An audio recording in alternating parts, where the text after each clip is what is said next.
What is going on, everybody? Welcome back to the Cosmic Wonder. I'm your host, Warren, and we got X-Men 97 episode 6. And just like we knew was going to happen, we did not get a continuation of what happened in the last very tragic episode of X-Men 97, episode 5, where Gambit died, along with many others, including who we believe to be Magneto. In fact, if you notice the intro, Gambit and Magneto are no longer in the intro. However, Nightcrawler is, and Professor Xavier is back, in which obviously half of this episode is dedicated to the storyline of Professor Xavier. If you've been following our breakdowns, you know that Professor Xavier was never dead. Lilandra is the one who saved him, who he is about to marry in this episode. Now, a lot goes down in this episode, and it's really meant to show us, one, Storm getting her powers back, and two, Professor X is alive and well and is eventually going to return, which is something that I think basically everybody thought was going to happen eventually in this series. But the endings of both of these stories both directly go into what's going to be the next episode of X-Men 97, which is titled Bright Eyes. And I think that everything that we've experienced so far is all kind of leading into what we are about to experience next. Even in episode 1, where who we thought was Jean Grey, who was actually Madeline Pryor, who had a sort of vision of what was going to happen on episode 5. That was a big tease of what is to come from episode 5. I believe they have been doing that with us throughout the entire series, but I really think that Marvel is actually trying to kind of mislead us at the moment, and a lot of people I have seen believe this as well. I do believe the events of episode 5 will be undone, but I do believe that there is a bigger villain out there rather than Mister Sinister, because I believe that Apocalypse is going to return, which I'll explain and I'll break down in this video. And of course, if you are new to the channel, be sure to subscribe so you don't miss out on any of the X-Men 97 breakdowns, as well as other MCU videos. Now, I know that they basically showed us that Mister Sinister was behind everything that happened in episode 5. Most of us did believe that Bolivar Trask and Mister Sinister were behind everything, but this shows us that it was really kind of just Mister Sinister. Really, the only involvement that Trask had was him giving Mister Sinister his DNA so he could actually use Master Mold and the Sentinels. But besides that, the way that they made it sound makes it seem like it was all Sinister's plan. Trask had nothing to do with it. After all, he was in jail. Remember, he was captured in episode 1 by the X-Men, and he was being held somewhere, and of course, like we predicted, Mister Sinister is the one who got him out. But as we saw in this episode, it looks like he is just absolutely terrified of Mister Sinister, in which, yeah, he's a human, and to come in contact with somebody like Sinister, yeah, pretty scary. So it doesn't seem like Trask was really involved in this. It doesn't seem like he really had a plan while he was in a prison somewhere. It all comes down to Mister Sinister. However, I believe that he could be working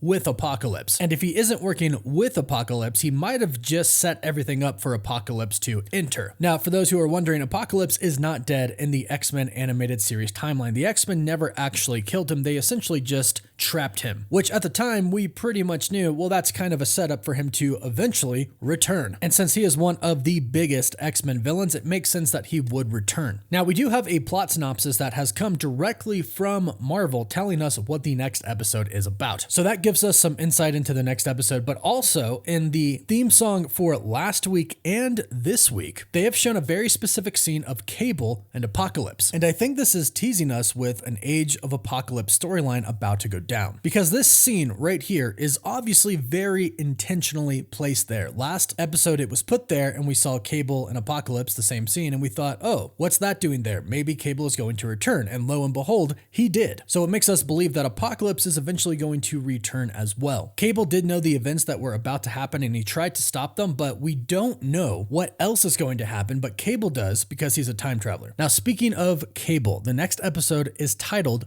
Bright Eyes, and this is actually a reference to Cable. It's a reference to the X-Men animated series. When in a particular episode, Rogue sees Cable, she flies up to him while saying, "Remember me, Bright Eyes." Now, this goes into play with what we talked about and theorized last week, that the death of Gambit, Magneto, and all of the many mutants that got killed during episode 5 will actually be reversed. Cable will time travel again, but he will come back earlier on to where he can save people. So I do believe Gambit is going to come back, and of course, Magneto is going to come back as well, even though they are missing currently this week from the intro. But I think this is all going to be about preventing Apocalypse from returning, preventing the Age of Apocalypse storyline in which Apocalypse essentially rules everything. In the X-Men Age of Apocalypse storyline, Legion, who is the son of Professor Charles Xavier, travels back in time trying to kill Magneto. However, he ends up killing Professor X, as Xavier dies trying to protect Magneto. Now, this instantly causes a different timeline to be created. And a few things happen. One is that Bishop, who we've seen in X-Men 97 and the original X-Men animated series, who is a time traveler, actually followed Legion, so he is the literal only person aware that they are in a new timeline. But two, also Apocalypse observed the entire thing. And keep in mind, again, they are in a new timeline now, and in this timeline, Apocalypse decides to really start everything 10 years early. With Xavier gone, he believes it is the perfect time to conquer the world, and he essentially does that. But remember, it is 10 years earlier than it would have been in the main events that happened in the main timeline. And I believe something very similar is kind of going on in the X-Men animated series right now, because I believe that this attack was meant to kill a lot of the very powerful mutants that Apocalypse wanted out of the way. And with them dead, this would enable him to return. And I believe Mister Sinister could be executing this plan for him, because there's a lot of connections between Sinister and Apocalypse, usually fighting against him, but if they wanted to throw us a twist, it would definitely be Sinister and Apocalypse working together. Since the X-Men foiled his plan to create essentially the perfect mutant with the child of Jean Grey and Madeline Pryor, perhaps he has resulted into teaming up with Apocalypse, and perhaps that is why they teased us with that scene with Cable and Apocalypse in the intros in the last two episodes. Now, like I mentioned, episode 7 is titled Bright Eyes, and we do have a synopsis for it as well. It says, Cyclops focuses the X-Men on finding Bolivar Trask. However, when the team locates the Sentinel inventor, they realize that they have all been played by a mastermind. Now, that's the plot synopsis, and we obviously know by the ending of episode 6 that Bolivar Trask wasn't really involved with the attack at all. This leads us to believe that the mastermind behind everything is Mister Sinister, but again, I truly think it's Apocalypse and Sinister together. Some people are thinking that this could literally mean mastermind is behind it, but I don't think that's the route that they're going down, although it could very well be possible. But tying more into the Age of Apocalypse timeline, we actually see Nimrod in the intro. You can see him in the center of Master Mold here, and then they actually show in a scene in the intro Wolverine, Storm, and Bishop going up against Nimrod from the Apocalypse storyline. Again, further hinting at that Age of Apocalypse storyline that might be coming, but also really just hinting at Apocalypse, because the Storm, Bishop, and Wolverine that we see are actually from the Age of Apocalypse timeline in that scene. So again, there are tons of hints that Apocalypse could be returning. In the Age of Apocalypse story in the comics with the alternate timeline, Apocalypse basically seeks out all of the strong mutants. He seeks out telepaths and kills them, and he essentially kills anybody that could be a threat to him, while he kills millions and millions of humans, and he essentially gets rid of the mutants that could be a threat to him to not get in his way to his rule. I believe that could be what has happened in episode 5. The attack on Genosha was to eliminate a lot of the very powerful mutants, because a lot of them are there on Genosha. Plus the X-Men were going to be there as well. This was widely known. This is why it was the perfect time to attack, because some of the most powerful X-Men were going to be there, like Rogue,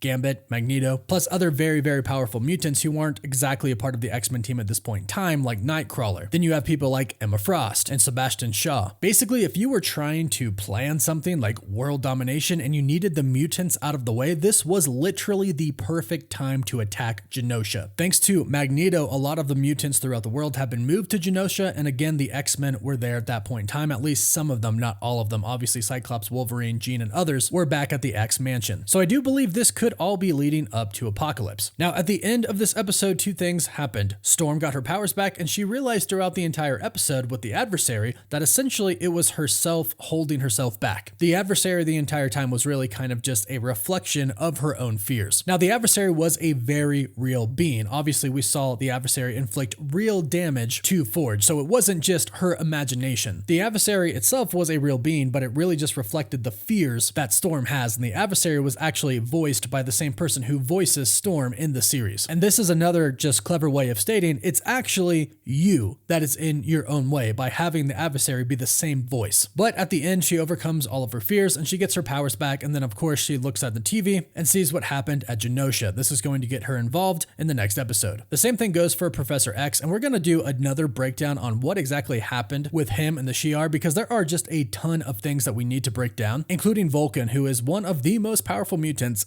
ever, and actually the brother of Cyclops. But essentially the entire episode was Charles Xavier about to essentially let Earth go and commit to Lilandra. But at the end, where he takes everybody to the astral plane and is trying to teach them and help them come to understand that their ways are essentially wrong, he essentially senses what happened at Genosha. He senses that Gambit has died, which is why he sees him, and then he turns into a skeleton. It's also really cool how he emits the beam that the Master Sentinel emitted during episode 5. So that leads him to obviously realize telepathically what had happened, and he needs to go back to Earth now. So all again leading up to episode 7, where I believe Cable is going to come back and try to essentially reset everything. However, it might not be reset until the final episode, because again, I think it might be about stopping Apocalypse. So Apocalypse might actually come, and Cable and the rest of them might not be able to undo everything until the very final episode, making everything right again, giving us a happy finale. But that is just my theory. Go ahead and let me know your thoughts about this, or any theories that you might have of your own, in the comments down below. And let me know what you thought about X-Men 97 episode 6 as well. Don't forget to like this video and subscribe to the channel so you don't miss out on any of the latest X-Men 97 videos, and of course Marvel videos. We're giving away a PS5 and an Xbox Series X. All you got to do to enter the giveaway is subscribe to the channel and leave a comment. We pick a random comment from a random video at the end of each month, and the winner gets to pick one item. You can find us on Instagram, Twitter, Apple Podcasts, and Spotify. And as always, thank you all so much for watching.